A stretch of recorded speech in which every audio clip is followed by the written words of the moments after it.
आणि आता आपल्या चर्चेकडे वळूया।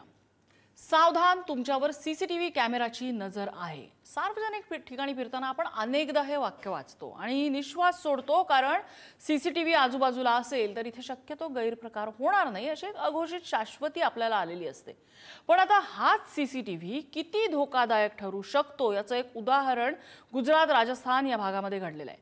काही हॅकर्सनी एका रुग्णालयातल्या महिला चिकित्सा विभागातलं सीसीटीव्ही फुटेज हॅक केलं। त्यातल्या महिलांचे काही खासगी व्हिडिओज त्यांनी सोशल मीडियात चोरून अक्षरशः दुकान मांडलं। दुकाना शब्द खरं तर इथे आक्षेपार्ह वाटेल, पण अगदी खरं तसंच झालेलं आहे। या चोरट्यांनी महिलांचे व्हिडिओ सोशल मीडियात विकणं सुरू केलं।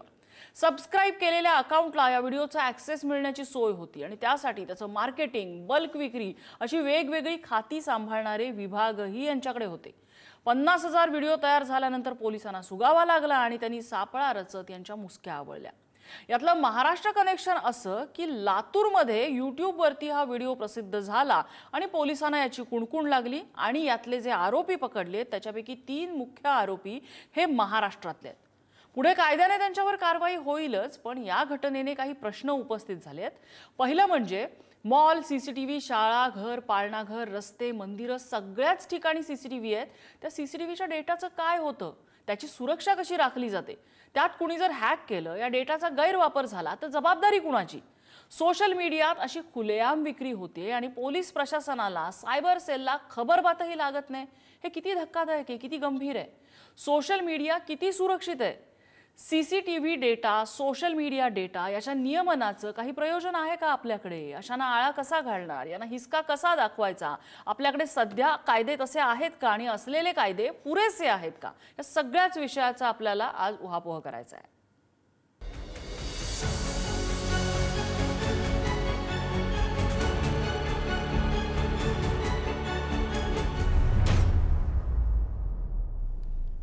आणि याच संदर्भातल्या चर्चेत आपल्यासोबत सहभागी होत आहेत सायबर तज्ञ ऋषिकेश चिपाटे, आपल्यासोबत निवृत्त पोलीस अधिकारी धनराज वंजारी सर आहेत आणि सोशल मीडिया तज्ञ ओमकार गंधे आहेत। मी सुरुवातीला जाईन वंजारी सरांकडे। वंजारी सर, हा प्रकार जो आला सुरुवातीला त्याच्यामध्ये हॅकर्स इन्व्हॉल्वड आहेत, दुसरं म्हणजे याच्यामध्ये CCTV footage, right to privacy असे बरेच मुद्दे आहेत ज्या दृष्टीने ह्या केसकडे पाहिलं जातं।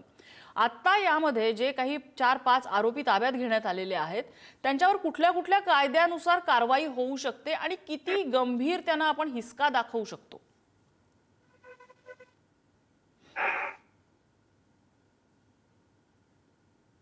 हॅलो वंजारी सर, माझा आवाज पोहोचतोय का आपल्यापर्यंत? हॅलो,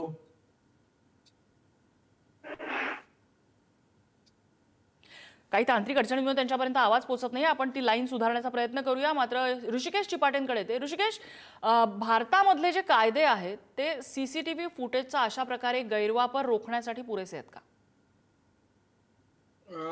बरोबर मॅडम, पण आपण हे सीसीटीव्ही लीक का होतं यावर एक दृष्टिकोन टाकणं गरजेचं आहे। सर्वात प्रथम आपले बहुतेक ठिकाणी जे सार्वजनिक ठिकाणी आहे, बहुसंख्य ठिकाणी सीसीटीव्ही कॅमेरे आजही डिफॉल्ट पासवर्डवर चालतात। हो, डिफॉल्ट पासवर्ड म्हणजे काय? एक कंपनी, सपोज XYZ नावाची कंपनी आहे, ती कंपनी काय करते की ऍडमिन आणि 1 2 3 4 त्याचा पासवर्ड हा त्याचा एक बाय डिफॉल्ट एक युजर नेम पासवर्ड आहे। आपण सार्वजनिक ठिकाणी या कोणत्या पण ठिकाणी हे लावतो, तो त्याचा साधा पासवर्ड पण चेंज करत नाही मॅडम आपण। तो त्याच पद्धतीने तो युजर यूज केला जातो, जेणे प्रकारे हॅक करण्यासाठी हा सोपा मार्ग आहे। तसंच बरेच हॉस्पिटल्स आणि मॉल्स असे कॅमेरा इंटरनेटवर इन्क्रिप्टेड ऍक्सेस जोडलेले गेलेले नाही त्याच्यामध्ये। जसे फायरवॉल, टेक्निकल भाषेमध्ये बोलायचं झालं तर त्याच्यामध्ये फायरवॉल नसणार, काही सिक्युरिटीचं त्यांच्याकडे नसणार आणि मेनली इथं जे वर्कर जे वर्क करताय ते कोणत्या लेव्हलचे आहे ते हे तपासणं गरजेचं आहे। कारण की ते डेटा त्यांना जर पैसे मिळवण्याची जर आहे तर ते तो डेटा विकण्यासाठी पण बाहेर मार्केटमध्ये देतात। खूप ठिकाणी असं आढळकीस आलेलं आहे की क्लाउड बेसवर ते सर्व डेटा हा डेटा टाकला जातो, जेणेकरून जे हॅकर्स लोकांना तर क्लाउड आणि हे खूप सिंपल गोष्टी आहेत। त्यांना हॅक करण्यासाठी ते काहीही त्यांना वेळ लागत नाही। ब्लॅक मार्केट ऑनलाईन अवेलेबल आहे, इझिली ते क्लाउड बेस्डचा ऍक्सेस घेऊन तुमच्याकडे जे काही फुटेज आहे, सीसीटीव्ही ऍक्सेस आहे, तो इझिली त्यांना सहज भेटला जातो. ह्या प्रकारे ते सीसीटीव्हीचं जे काही आहे ते युटिलाइज करून मग ते ब्लॅक मार्केटमध्ये हे सर्व गोष्टी लोक विकतात आणि याला आळा घालण्यासाठी सायबर आपलं क्राईम मध्ये जे काय आहे, तिथं जास्त लक्ष देणं गरजेचं आहे, जेणेकरून ह्या अशा लोकांवर चाप येईल आणि हा जे काही आता घटना घडलेली आहे, सगळ्यात प्रथम त्या घटनेचा जाहीर निषेध केला पाहिजे सर्वांनी. पण अशा पण घटना पण घडल्या म्हणजे नाही पाहिजे. ऋषिकेश, मला मला एक फक्त प्रश्न याच्यात विचारायचा. तुम्ही म्हणालात पासवर्ड डिफॉल्ट असतो, पण आपण पासवर्ड जरी समजा एखादा कॉम्प्लिकेटेड तिथे असा डिफिकल्टी लेवल जास्त असलेला पासवर्ड जरी ठेवला, वारंवार तो बदलत जरी असो, तरीही हॅकिंगची शक्यता पूर्णपणे नष्ट होणं शक्य आहे की हॅकर्स त्याच्यामधनंही वे आउट काढू शकतात? हॅकर्स प्रत्येक हॅकर, मग त्याला हॅकरच म्हणता ना मॅडम. तिथे वे ऑफ काढू शकता. यासाठी तुम्हाला डेडिकेटेड सर्व्हर तिथं लावणं गरजेचं आहे मॅडम. बर. ते सर्व्हर जोपर्यंत तुम्ही लावणार नाही तोपर्यंत ते हॅकिंग तुम्हाला सिक्युरिटी त्या गोष्टी कराव्याच लागतात. आणि जसं की मी तुम्हाला सांगितलं म्हणा फायरवॉल मीन्स काय की ह्या पीसीच्या व्यतिरिक्त कोणीही यामध्ये ऍक्सेस करू शकणार नाही आणि ते तेवढ्या लेवल पर्यंत तुम्हाला सिक्युरिटी मेंटेन करावं लागेल, तर ह्या अशा गोष्टी घडणं बंद होतील. त्यात तुम्ही 3 मुद्दे सांगितले की पासवर्ड अपडेट करणं, फायरवॉल अपडेट करणं आणि त्याचबरोबर सेल्फ सर्व्हर. ठीक आहे, हे सगळे प्रत्येकाला शक्य होतं असं नाही. आपण सोशल मीडिया एक्सपर्ट आहेत आपल्याकडे ओंकार, सोशल मीडियावरती ह्याची विक्री होत होती. सोशल मीडिया चाललंय काय, किती भयंकर आहे हे, सोशल मीडियामधले असले प्रकार रोखण्याचे काही आपल्याकडे किंवा त्याला आयडेंटिफाय करण्याचे काही रस्ते आहेत का? सगळ्यात महत्वाची गोष्ट म्हणजे की हा जो काही पूर्ण प्रकार आहे हा आपण थोडा डीप मध्ये समजून घेतला पाहिजे, कारण आपण हा विचार जो आहे ना हा थोडा वरच्यावरच बघतोय. कारण जसं नॉर्मली सायबर सिक्युरिटी मध्ये किंवा सोशल मीडियामध्ये सांगितलं जातं की क्लिक करू नका, पासवर्ड बदला वगैरे, इतका हा प्रकार सोपा नाहीये. हा विचार आपण डीप मध्ये का बघितला पाहिजे, कारण ही काही पहिली वेळ नाहीये हा प्रकार घडण्याची. म्हणजे सीसीटीव्हीच्या बाबतीत कदाचित हा मोठा स्कॅम पहिल्यांदाच झालेला असेल, परंतु वेगवेगळ्या हॉटेल्सचे किंवा रेस्टॉरंटचे सीसीटीव्ही हॅक होऊन ते पर्सनली कोणाला तरी पाठवून त्याच्याकडून पैसे घेणे किंवा गर्लफ्रेंड बॉयफ्रेंड असतील त्यांच्यामध्ये वादाचं एक पर्यवसन होतं आणि नंतर मग त्यासाठी हे पैसे मागितले जातात. हा प्रकार खूप पहिल्यापासून घडतोय. पण हॉटेल्स, रेस्टॉरंट याच्या व्यतिरिक्त हॉस्पिटल्स मध्ये जे सीसीटीव्ही आहेत त्यांचे फुटेज हॅक करून ते सोशल मीडियाच्या माध्यमातून विकले जाणे आणि ते एवढ्या मोठ्या प्रमाणात सापडणे, हा प्रकार कदाचित पहिल्यांदाच घडलेला असेल. परंतु सोशल मीडिया म्हणजे याच्यासाठी व्हॉट्सअप किंवा फेसबुक, इंस्टाग्राम न वापरता यांनी टेलिग्रामचा युज केलेला आहे. टेलिग्रामचं आपण बघितलं तर याच्यावरती टेलिग्रामवरती मुळात कोणाचाही कंट्रोल नाहीये, कारण याचे इंडियामध्ये सर्व्हर्स खूप कमी आहेत किंवा अगदी नाहीच आहेत. त्यामुळे ही कंपनी अन्सरेबल नाहीये. आता सुद्धा पोलिसांना टेलिग्राम कडून कुठल्याही ट्रेसेस मिळत नाहीयेत. आणि दुसरी गोष्ट म्हणजे जसं आता त्या सायबर एक्सपर्ट सरांनी सांगितलं की पासवर्ड चेंज करायला पाहिजे वगैरे, तर मुळात हा मुद्दा सायबर सिक्युरिटी अवेअरनेस आणि सोशल मीडिया अवेअरनेसचा आहे. हॉस्पिटल्स असतील किंवा वेगवेगळे इन्स्टिट्यूशन्स असतील त्यांना हा मुळात अवेअरनेसच नाहीये की आपण सीसीटीव्ही जर लावतोय तर त्यांचे डिफॉल्ट पासवर्ड चेंज केले पाहिजेत. ते कोणीतरी कुठेतरी कॉपी करून घेऊ शकतं. आपले एम्प्लॉईज तेवढे सायबर सिक्युअर आहेत का किंवा तेवढे टेक्नो फ्रेंडली आहेत का, आणि काही वेळेला हॅकर्सची गरजच नसते. बऱ्याच वेळेला फिजिकली जे एम्प्लॉईज अवेलेबल असतात ते सुद्धा या गोष्टी हॅक करू शकतात. आणि जेव्हा कधी हा डेटा जो आहे हा कुठेतरी पाठवला जातो क्लाउड वरती आणि तो विकला जातो, या गोष्टीवरती सायबर नेटिझन्स जे म्हणजे जे काही आपले सर्वसामान्य लोक आहेत त्यांचंही लक्ष असणं गरजेचं आहे. कारण या गोष्टी पोलिसांपर्यंत किंवा एक्सपर्ट्स पर्यंत पोहोचण्याचा सगळ्यात मोठा मार्ग जो आहे तो नेटिझन्स आहेत. त्यामुळे जर अशी कोणी प्रकारची लिंक बघितली की असा जो काही प्रकार विकला जातोय हे जर कोणी बघितलं आणि इमिजिएटली पोलिसांना इन्फॉर्म करणं गरजेचं आहे. सोशल मीडिया अवेअरनेस जसं तू सांगतोय ओंकार, पुन्हा येते मी आपल्याकडे. धनराज वंजारी सर आहेत आपल्यासोबत. वंजारी सर, सोशल मीडिया आणि सीसीटीव्ही फुटेज या दोघांचा वापर करून एवढा मोठा गुन्हा हा सिस्टीमच्या नाकाखाली घडत होता. सीसीटीव्ही फुटेज, आपण सीसीटीव्ही लावा असं आपण सांगतोय ते विशेषतः आपल्या सिक्युरिटीसाठी, पण तेच सीसीटीव्ही आपल्या पर्सनल आयुष्यामध्ये डोकावण्यासाठी हॅकर्सचं एक साधन बनतं. हे किती गंभीर आहे? आपले कायदे पुरेसे आहेत का हे रोखण्यासाठी? अतिशय गंभीर आहे. हा गंभीर एवढ्यासाठी आपल्याला म्हटलं पाहिजे की याच्यातून काहीही निर्माण केलं जाऊ शकतं. आर्टिफिशियल इंटेलिजन्सच्या मदतीने एखाद्या सीसीटीव्हीचं फुटेज जर दिलं आणि आर्टिफिशियल इंटेलिजन्सला सांगितलं की तुम्ही ह्याचं अमुक अमुक असं रूपांतर करून द्या किंवा याच्या पुढची ऍक्ट काय असेल ती आम्हाला सांगा, तर त्याच्यामध्ये लैंगिक कृतीपासून तर अनेक असे बिभत्स व्हिडिओ तयार केले जाऊ शकतात एआयच्या माध्यमातून. हे याच्यातलं फार मोठं एक गांभीर्य आपण सगळ्यांनी लक्षात घ्यायला पाहिजे. आता कायद्याच्या भूमिकेवर तू जसं विचारलं, कायद्यामध्ये आपल्याकडे सायबर लॉ म्हणजे 2000 सालचा IT ऍक्ट आहे, त्याच्यामध्ये काही काही अपडेटिंग झालेलं आहे, पण ते परफेक्ट अपडेटिंग झालेलं नाही असं मी एवढ्यासाठी म्हणतो की त्या कायद्यामध्ये जो कोण सीसीटीव्ही कॅमेरे लावतो त्याच्या स्वतःच्या सुरक्षेचा त्याला अधिकार आहे घटनेप्रमाणे, म्हणून तो लावतो. पण एकदा सीसीटीव्ही लावल्यानंतर त्या सीसीटीव्ही फुटेजचा कुठे कसा उपयोग होईल, चोरी झाली किंवा हॅकरनी सांगितलं, ऋषिकेश जसं म्हणाला की कितीही तुम्ही फायर वॉल करा नाही तर अजून काही करा, हॅकरला जर ऍक्सेस असेल आणि तो ऍक्सेस घेऊन तिथून जात असेल तर तो करणारच. दुसरी गोष्ट, जे इन्स्टिट्यूशनल सीसीटीव्ही आहे, लातूरच्या प्रकरणातून जे समोर येतं ते इन्स्टिट्यूशनल रिस्पॉन्सिबिलिटी ह्या अँगलने आपण विचार करूया की पर्सनल लावले तर पर्सनल रिस्पॉन्सिबिलिटी सुद्धा फिक्स केली पाहिजे आणि इन्स्टिट्यूशनल असेल तर इन्स्टिट्यूशनल रिस्पॉन्सिबिलिटी सुद्धा फिक्स केली पाहिजे. कारण सीसीटीव्ही 100 पैकी 90 ठिकाणी कोण ऑब्झर्व करतं तर सिक्युरिटी गार्ड किंवा सिक्युरिटी वाले, त्या लेवलची माणसं ती गार्ड करतात. त्यांच्या मनात एखादी कल्पना येणार नाही असं कशावर होणार, ते स्वतः त्याच्यामध्ये काहीतरी कालाकांडी करतील किंवा विकतील, अवैध मार्गाचा वापर करतील, हे कशावर होणार नाही. सिक्युरिटी मध्ये असलेला माणूस हा टेम्पररी असतो, तो काही परमानंट नसतो किंवा त्याच्या सर्व्हिसच्या टर्म कंडिशन काय अशा गव्हर्नमेंट सर्व्हिसच्या टर्म कंडिशन सारख्या नसतात, म्हणजे तो फ्री आहे. इथे कायद्यामध्ये निक्षून एक बदल हमखास आवश्यक आहे, तो म्हणजे ज्यांनी कोणी सीसीटीव्ही लावलेला आहे त्यांनी ट्रेनिंग घेऊन त्याची की लॉग इन सिस्टीम, जेणेकरून माझं सीसीटीव्ही कुठे लीक होणार नाही हे केलं पाहिजे. आणि दुसरं त्याच्या बरोबरीने त्याची क्रिमिनल लायबिलिटी फिक्स करणारा कायदा पाहिजे की जर तुझ्या अत्यारीतला सीसीटीव्ही हॅकरने किंवा अजून कुठे गेला असेल तो नंतरचा भाग आहे, पण गेला तर you will be criminally held responsible. पण म्हणजे अशी तरतूद करणारा कुठलाही कायदा नाहीये अजून आपल्याकडे, क्रिमिनल रिस्पॉन्सिबिलिटी त्याची फिक्स करणारा कायदा नाहीये अजून आपल्याकडे, असं म्हणताय सर तुम्ही? नाहीये. ठीक आहे, महत्वाचा मुद्दा, मी पुन्हा येते आपल्याकडे. ऋषिकेश, मला तुमच्याकडून या प्रश्नामध्ये आणखीन एक हवंय की आता हे हॅकर्सनी जे जे काही केलेलं आहे ते वरकरणी दिसताना अतिशय सोपं दिसतंय. त्यांनी काय फायरवॉल ब्रेक केल्या, आतमध्ये शिरले, फुटेज घेतलं आणि ते सरळ जाऊन विकलं.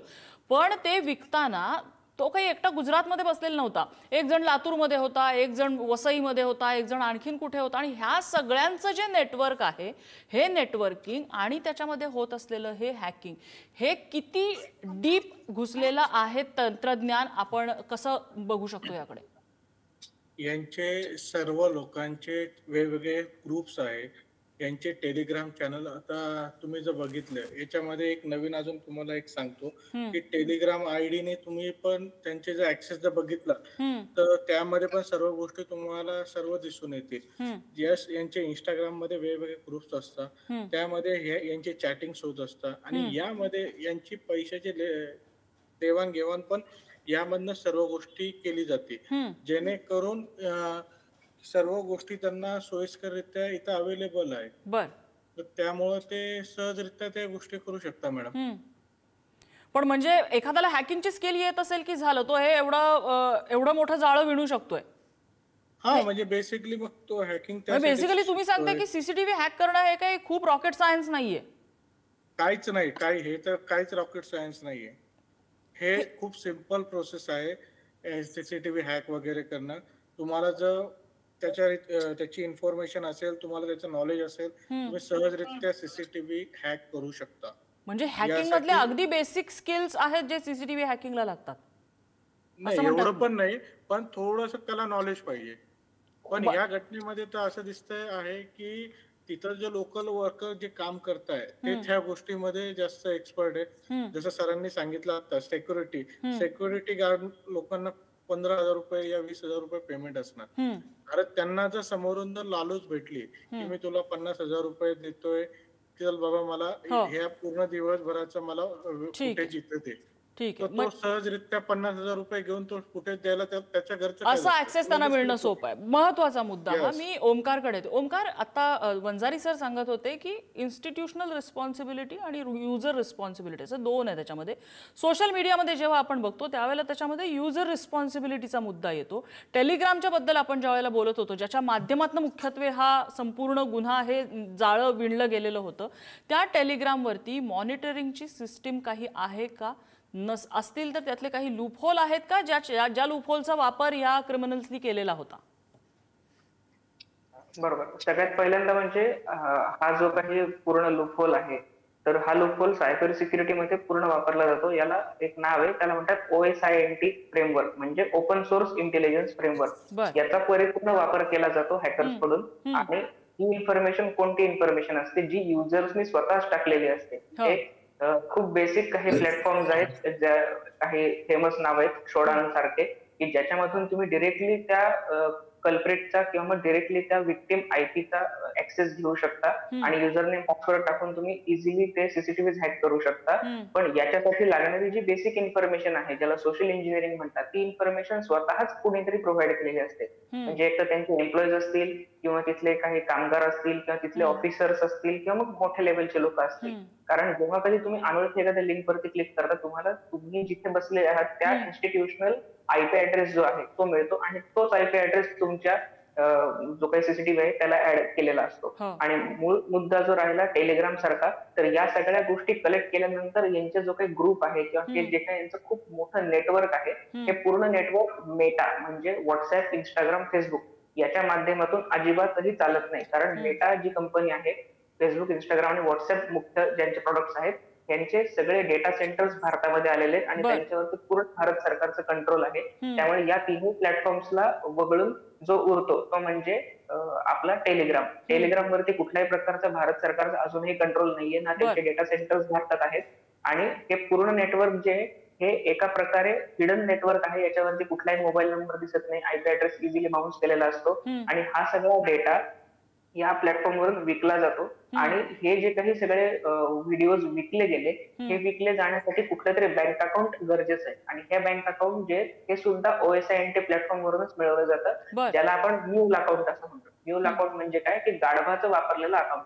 म्हणजे सर्वसामान्य लोक हे त्यांचं बँक अकाउंट भाड्याने देतात या क्रिमिनल ऍक्टिव्हिटीसाठी आणि त्या बिचाऱ्या लोकांना माहितीही नसतं की आपलं बँक अकाउंट कोणीतरी वापरतंय. आणि या बँक अकाउंटचा वापर करून समजा 1 लाख रुपयाचे ट्रान्झॅक्शन झालं, तर ज्याचं म्यूल अकाउंट आहे त्याला 10,000 रुपये दिले, 90,000 रुपये हा हॅकर घेऊन गेला. अशा पद्धतीने करोडो म्यूल अकाउंट वापरले जातात. नंतर कंप्लेंट झाली की ते म्यूल अकाउंट सीज केलं जातं, ते फ्रीज होतं आणि त्या म्यूल अकाउंटच्या ओरिजिनल ओनरला पकडलं जातं, पण क्रिमिनल्स पर्यंत आपण पोहोचू शकत नाही. त्यामुळे टेलिग्रामने जर आपल्याला पूर्ण ऍक्सेस दिला, भारत सरकारला कंट्रोल दिला किंवा भारतामध्ये त्यांनी त्यांचा डेटा सेंटर सुरू केलं, तर आपल्याला कंट्रोल मिळू शकतो. आणि दुसरी गोष्ट म्हणजे जे म्यूल अकाउंट पैसे, कारण या सगळ्याच्या पाठीमागे मेन अर्निंग सोर्स आहे, तर हे जे म्यूल अकाउंट आहे ते बँकांनी जर रेग्युलेशन आणले की असे म्यूल अकाउंट कोणी वापरत असेल तर त्यांच्या सोर्सला पकडलं गेलं पाहिजे. बरं, हे खूप महत्वाचं सांगितलं वंजारी सर. एक सोशल मीडिया तज्ञ, आपल्याकडचे सायबर एक्सपर्ट ज्या वेळेला ही अशी सगळी माहिती देतात, त्याच्यामुळे आपल्याकडचे सायबर पोलीस जे आहेत त्यांना हे सगळं माहिती असणार आहे, पण तरी सुद्धा याची एक मॉनिटरिंग सिस्टीम आपल्याकडे येत नाही. आपण कशाची वाट बघतोय? आपण कुठे कमी पडतोय?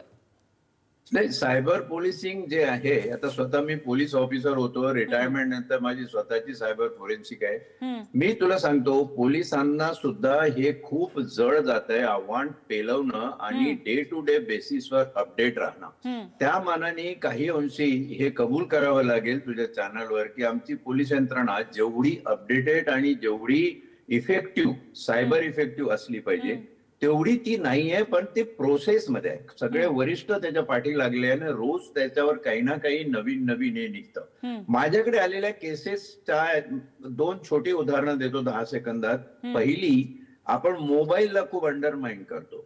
एक सिक्युरिटी वाला सीसीटीव्ही बघत होता, सीसीटीव्हीचं ते टीव्हीवर दिसतात 12 खाणे करून प्रत्येक खाण्यामध्ये काही ना काही सुरू असतं. तो त्याच्या मोबाईलवर त्याचं रेकॉर्डिंग काढून ते त्याला इंटरेस्ट आहे अशा माणसाला द्यायचा. दुसरं त्याहून भयानक आलं की एका मोटर गाडीमध्ये प्रवास करताना एक लेडीज आणि एक जेंट्स मागच्या सीटवर बसलेले आहे. एआयच्या कमांडनी त्यांनी ते 2 स्त्री पुरुष मागे बसलेले जर किसिंग करायचे झाले तर कसं करतील त्याचे 3-4 मॉडेल्स डेव्हलप करून द्या आणि एआय कडून त्या इमेजेस मिळवल्या. त्याचं प्रात्यक्षिकही मी त्यावेळी बघितलं. इट वॉज सो शॉकिंग की एवढं इन्सेक्युअर जीवन आपण जगतोय की ते काहीही होऊ शकतं. आणि हा जो फॅक्टर आपल्याला कन्सिडर करून याच्यावर कायमस्वरूपी तोडगा काढायचा असेल आणि कायद्याच्या दृष्टिकोनातून जर तुम्ही माझी बाजू मला मांडायला सांगत असाल तर हे ट्राय डायमेन्शनल इन्स्टिट्यूशनल जो हँडल करतो त्याची रिस्पॉन्सिबिलिटी, त्याचं लॉगिंग पाहिजे, त्यांनी हँडल करायला घेतला आणि त्याच्या पिरियड मध्ये जर काही झालं तर हीच रिस्पॉन्सिबल. तिसरा एक महत्वाचा फॅक्टर आहे की इंडिव्हिज्युअल आणि इन्स्टिट्यूशनल पेक्षा जे इन्स्टॉलर आहे त्यांच्याकडे रजिस्ट्रेशन लायसन्सिंग हे ज्या प्रमाणात असलं पाहिजे असं नाहीये. तो पण एरिया असं लूज सुटलेला आहे. जो इन्स्टॉल करतो सीसीटीव्ही त्याची सुद्धा रिस्पॉन्सिबिलिटी आहे. कारण सीसीटीव्हीचा ऍक्सेस हल्ली डायरेक्ट तुमच्या मोबाईल मध्ये असतो. म्हणजे माझ्या घरी जर काही होत असेल तर माझ्या घरातलं CCTV I can watch on my mobile. ह्या ज्या सगळ्या गोष्टी आहे ना याचा साकल्याने विचार करून पुढारी चॅनलचे आज आभार मानतो की तुम्ही हा विषय काढलाय. हा खरोखर गंभीर विषय आहे. अगदी अगदी. आणि सर तुम्ही जसं सांगताय की आता हे आपण सीसीटीव्ही हॅकिंगचं बोलतोय, एआय ची ज्या वेळेला एंट्री होईल, एआय अगदी वेगवेगळ्या पायऱ्या चढतंय त्यावेळेला काय होणार आहे. माझ्याकडे अगदी शेवटची 2 मिनिटं, मी प्रत्येकाला 30-30 सेकंदाचा वेळ देते. ऋषिकेश चिपाटेंना काही मुद्दा मांडायचा होता. ऋषिकेश बोला. मला हा एक मुद्दा मांडायचा आहे. सीसीटीव्ही इंडस्ट्रीची रियालिटी एकदा समजून घेतली पाहिजे आपण सर्वांनी. भारतातील 70% सीसीटीव्ही कॅमेरे हे चायनीज ओईएम चिप्स पासून बनलेले. म्हणजे भारतातील तर लोकांना हॅकर्स पासून तर वाचवायचंच आहे, पण त्या चिप्स त्याच्यामध्ये ज्या काही लागलेल्या ह्या चायनाच्या आहे. म्हणजे त्याची सिक्युरिटी पण चायनाकडे थोडंफार काहीतरी ते पण एक टेस्टिंग केलं पाहिजे. 60% कॅमेरामध्ये नॉन इन्क्रिप्टेड स्ट्रीमिंग केली जाते, जी की हॅकरसाठी खूप सोपी केली जाते. आणि लोक कमी पैशामध्ये सीसीटीव्ही कॅमेरा, जेव्हा आपण मार्केटमध्ये जातो इंडियन टेंडन्सीज आपण बघतो की कमी मध्ये लागलं पाहिजे, चार्जेस कमी लागले पाहिजे. तर आपण चायनाचे जे काही मॉडेल्स आहे ते घेण्याचा प्रयत्न जास्त करतो. चायना मेड जे काही सीसीटीव्ही कॅमेरे तो घेण्याचा प्रयत्न करतो, जेणेकरून आपली जी काय तिथं तर स्वस्त भेटतंय आपल्याला, कॅमेऱ्यासाठी पैसे वाचवतो आपण, पण गोपनीयता आणि सुरक्षेसाठी आपण ती सॅक्रिफाईस आपण तिथे करतोय पैसे वाचवण्याच्या नादात. हा खूप महत्वाचा मुद्दा आहे. मी ओंकारकडे येईन. ओंकार, सोशल मीडिया रेग्युलेशन या क्षणाला प्रचंड गरजेचं आहे. टेलिग्राम सारखे जे ज्याचा ऍक्सेसवर, ज्याच्या डेटावरती आपण कंट्रोल करू शकत नाही आपलं सरकार, ती थेट बॅन केली पाहिजेत असं मत मांडता येईल इथे. ज्याच्यावरती भारत सरकारचा कंट्रोल नाही अशा गोष्टी भारतातून बॅन केल्या पाहिजेत. मोदी सरकारने बऱ्याचशा गोष्टी बॅन करण्याचा प्रयत्न केला, त्याला खूप रोषाला सामोरं जावं लागलं, परंतु ह्याचे निर्णय गंभीर स्वरूपाचे पण ते घेणं गरजेचं आहे. आणि या गोष्टी बॅन करण्या व्यतिरिक्तच जी सोशल मीडिया सेफ्टी आहे किंवा सायबर सिक्युरिटी आहे त्याचा अवेअरनेस खूप प्रचंड आपल्याकडे लॅकिंग आहे. आपल्याला सोशल मीडिया अवेअरनेस किंवा सायबर सिक्युरिटी अवेअरनेसची खूप गरज आहे. त्यामुळे या गोष्टी सरकारने कंपल्सरी केल्या तर आमच्यासारखे एक्सपर्ट या गोष्टी फ्री प्रोव्हाइड करायला तयार आहेत. सोशल मीडिया अवेअरनेस हा प्रत्येक शाळा, कॉलेजेस सोबतच ऑफिसेस, स्कूल्स किंवा आता हे हॉस्पिटल्स आहेत अशा ठिकाणी गरजेचं आहे. रेग्युलर मॉनिटरिंग होणं गरजेचं आहे. रेग्युलर त्यांचे ट्रेनिंग सेशन्स, वर्कशॉप्स घेणं गरजेचं आहे. आणि या गोष्टी घडल्या तर असे क्राईम्स हे खूप कमी होऊन जातात. हो, ठीक आहे. वंजारी सर, शेवटची कमेंट माझ्याकडे, अगदी 30 सेकंद आहेत शेवटची. Yes yes yes. काय झालं याच्यामध्ये, सीसीटीव्ही कॅमेरे हे कोण सप्लाय करतं ते सुद्धा तेवढंच महत्व आहे. चायनाची रिपोर्टेड केस आहे 20 वर्षापूर्वीची. फर्स्ट इयर न्यू इयरला चायनाने सगळ्या एका कंपनीने आपल्या एम्प्लॉईजला मोबाईल दिले गिफ्ट. सगळं त्या एम्प्लॉईजचं जे काही होतं ते सगळं त्या कंपनीला माहित पडायचं. म्हणून सीसीटीव्ही कॅमेरा बनवणारी कंपनी त्यानंतर सीसीटीव्ही परचेस करून आल्यावर इन्स्टॉल करतो त्याची रिस्पॉन्सिबिलिटी, त्यानंतर ज्यांनी सीसीटीव्ही कॅमेऱ्याचं फुटेज स्टोअर केलेलं आहे त्याची रिस्पॉन्सिबिलिटी.